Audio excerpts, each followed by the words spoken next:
bonjour à tous. Nous allons parler aujourd'hui d'un nouveau chapitre. Il s'agit des tableaux. Nous allons voir qu'est-ce qu'un tableau, à quoi ça sert, comment l'utiliser, comment parcourir un tableau et donc les utilités d'un tableau. Donc nous allons attaquer maintenant aujourd'hui le chapitre des tableaux.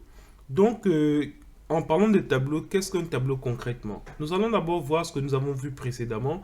Il s'agissait des variables. Qu'est-ce qu'une variable? Nous avons dit que la variable, c'est comme une sorte de case mémoire dans laquelle on va juste stocker des valeurs ou des données.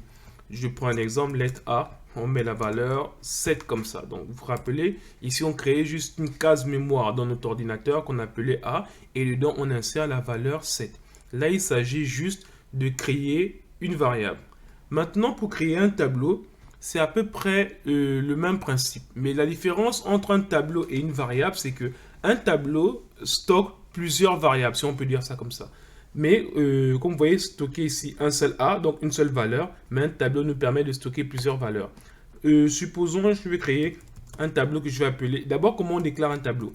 D'abord, on met let's comme ça. Ensuite, on met le nom du tableau. Je vais l'appeler peut-être comme ça, R number comme ça. Bon, je dis R comme ça, voilà. Array, parce qu'array en anglais, ça veut dire juste tableau. Et donc là, comment on déclare un tableau? On le met comme ça. En fait, il y a deux notations. Il y avait une ancienne notation qui disait de mettre comme ça, new array. Vous voyez comme ça. Et ensuite, on mettait comme ça. Après, on mettait les valeurs dedans. Bon, je vais mettre ici le let A1 comme ça, pour vous montrer l'ancienne notation d'un tableau. Et donc, ici, qu'est-ce qu'on mettait maintenant dedans? On pouvait mettre 1, 2, 3. Bon, non, je ne vais pas mettre des nombres consécutifs pour que ça change un peu. 17, 15, 86, 37, 63, 22. Ok, là nous avons créé notre premier tableau.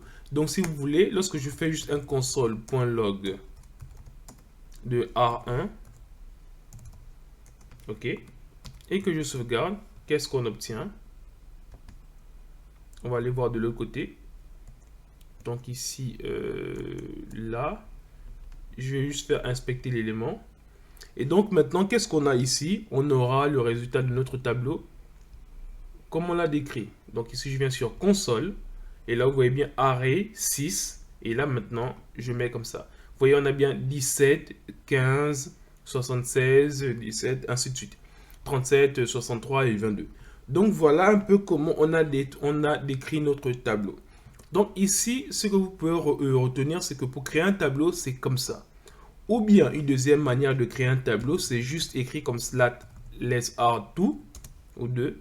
Et là, qu'est-ce qu'on va mettre? Au lieu de mettre new array, on met juste des crochets comme ça. Et là, on peut remettre par exemple 51, 18, 32, 24, 57, 71. Ok, ce sont des valeurs aléatoires que j'ai pu mettre. Ok, donc ici on a créé notre tableau 1 et là on peut juste voir le contenu de notre tableau 2. Ok, donc ici, là, R2 comme ça. Voilà, et là ce qu'on sauvegarde et qu'on va voir de l'autre côté ce qui se passe, voilà, on a bien ici deux tableaux. Voilà notre premier tableau, vous voyez, ici voilà le deuxième tableau. Ils ont la même longueur. Bon, je vais faire un truc pour essayer de différencier un peu. 12 et 19. Ok. Maintenant ici, qu'est-ce qu'on obtient? Regardez ici. Ici, on a bien 6 éléments. Et là, on a 8 éléments. Parce qu'on a bien 2, 4, 6. Et là, on a bien 2, 4, 6, 8. Ok. Maintenant, si je clique sur la flèche là, regardez ce qu'on a. D'un côté, on a les valeurs. De l'autre, on a des nombres qui commencent par 0, des chiffres consécutifs qui commencent par 0 jusqu'à 5. Et on nous dit ici l'inf, c'est 6. Et là, pareil. Et là, pardon, je vais enlever d'abord ça. Ça, c'est un peu plus compliqué pour le moment. Et là, pareil. Donc, on a 0, 1 jusqu'à 7. On a dit la longueur, c'est 8. Donc, ici, de quoi il s'agit? En fait, la différence entre un tableau et une variable, c'est que la variable nous permet de stocker un seul élément. Le tableau nous permet de stocker plusieurs éléments. Donc, ça, c'est une manière de d'écrire un tableau. On peut aussi avoir un tableau de, comme on a vu, ça, c'est un tableau de nombres.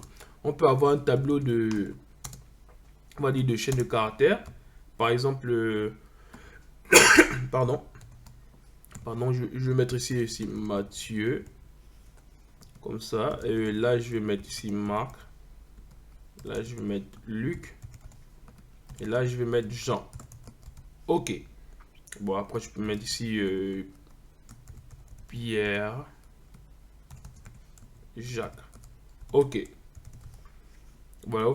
Et donc, ici, on a bien un tableau de chaîne de caractères. Donc, si je mets R3 comme ça, et qu'on regarde, on a bien ici, vous voyez, Mathieu, Marc, Luc, Jean, Pierre, Jacques. Donc, ici, c'est à peu près le même principe. On a juste stocké des chaînes de caractères. Maintenant, on peut aussi stocker une autre manière d'écrire aussi les tableaux comme let's. Je vais mettre ici R4. Et là, qu'est-ce que je vais stocker? Je vais stocker un moment, par exemple 17. Après, je mets ici, par exemple, on va dire Jean. Là, je mets ici, par exemple, Harry. Je mets 10, 12. Après, je m'enchaîne le caractère 18. Ainsi de suite. Après, je mets par exemple ouais, 35. Vous voyez ici, là, on a créé un autre tableau, mais avec un mélange des deux. C'est-à-dire des chiffres, des chiffres, des chaînes de caractères et ainsi de suite. On peut aussi mettre un truc comme ça. Par exemple, là, on peut mettre juste H. OK. Donc, si on va voir, on a bien... sauvegardé. Ouais, je pense que sauvegarder. OK, il ne s'est pas mis à jour. Ah oui, pardon, je ne l'ai pas appelé. Et là, je vais le mettre ici. Bon, on va déjà enlever ça. Et là, je vais mettre ici 4. Donc là, on a bien, voilà ce tableau qu'on a. En fait, un tableau on va dire, peut avoir plusieurs styles de données ou bien plusieurs types de données. Et on va voir le dernier type que je voudrais rajouter ici en créant un nouveau tableau.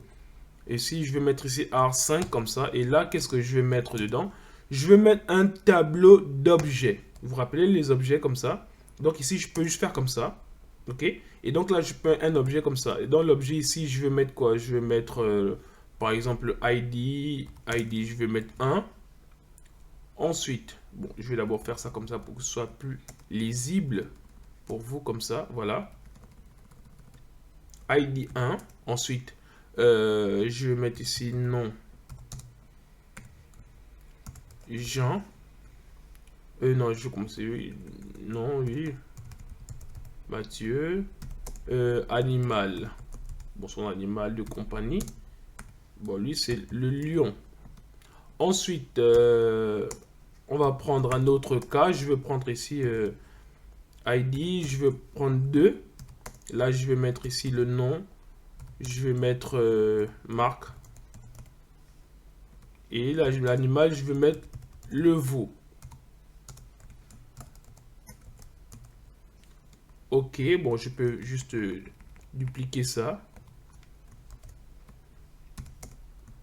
OK, et là, maintenant, je vais mettre ici 3. Et là, je vais mettre 4. Et donc, ici, là, qu'est-ce qu'on va mettre ici? On va mettre, bon, comme précédemment, on va mettre Luc. Et lui, bon, lui, bon, sa compagnie, je sais pas, je vais dire animal, mais bon, je veux dire compagnie. Compagnie comme ça, je vais mettre lui, c'est l'homme. Et l'autre, l'animal, je vais mettre l'aigle. OK, donc ici, jusque là, rien de bien compliqué. Je crée juste, on va dire, un tableau d'objets. Ah, c'est un premier objet, un deuxième objet, un troisième objet, un quatrième objet. Et lui, c'est Jean. OK. Donc, lorsque maintenant, je vais mettre ici R5 comme ça, qu'est-ce qu'on a là? On a bien un tableau d'objets. Ici, il y a 4 éléments. Si j'ouvre comme ça, vous voyez, il y a le premier objet ici, deuxième, troisième, quatrième. OK, bon, de quoi il s'agit en fait maintenant ici? Vous voyez, lorsque j'ai créé des tableaux, on a créé plusieurs types de tableaux. Et donc là, si je fais, supposons, on va dire console.log comme ça. Ouais, je vais prendre tout ça. Je vais mettre 1, 2, 3, 4, 5. Et là, je vais mettre 4 là. Là, je vais mettre 3. Là, je vais mettre 2. Et OK. Et là, on a tous nos tableaux. On va maintenant décortiquer un peu ce qu'on a. Ici, on a 6 éléments, 5 éléments, 6 éléments, 7 éléments, 4 éléments. Et donc, comme vous avez vu précédemment, en fait, c'est comme ça que le tableau permet de stocker plusieurs types de variables ou bien plusieurs variables. Maintenant, si vous regardez, si on avait un 0, et là, pareil, on avait aussi un 0, 1, ainsi de suite. La même chose partout. De quoi il s'agit ici? Ici, on appelle ça des indices. Des indices, qu'est-ce que c'est? C'est ce qui va nous permettre de récupérer l'élément à une position. C'est-à-dire que quand on voit un tableau commence toujours par l'indice 0. L'indice 0, c'est le premier élément. Le premier élément, c'est 0. Deuxième élément, c'est 1. Troisième élément, c'est 2. Quatrième élément, 3, et ainsi de suite. Donc, c'est comme ça que vous voyez, ça a été résumé juste comme ça. Et là, qu'est-ce que c'est ici? Ici, c'est juste la longueur du tableau. Ça veut dire le nombre d'éléments qu'il y a dans ce tableau. Donc, voilà un peu ce qu'on peut dire rapidement au niveau des tableaux. Donc, les tableaux, c'est juste comme une sorte de variable, mais qui va nous permettre de stocker plusieurs éléments, que ce soit du même type, que ce soit du type différent, vous faites ce que vous voulez. Mais ça nous permet de stocker soit des nombres, soit des chaînes de caractères, soit voilà, soit le mélange des deux, soit des objets. Donc ici, on peut stocker un peu tout ce qu'on veut. Donc voilà un peu le résumé rapidement sur ce qu'est un tableau. Et maintenant, nous allons voir comment pouvoir manipuler un peu les tableaux. C'est-à-dire, là, on va bien comprendre pourquoi le 0, pourquoi le 1, le 2, le 3 et ainsi de suite. Et comment on récupère chacun de ces éléments. Donc, je vous donne rendez-vous à la vidéo prochaine. Merci.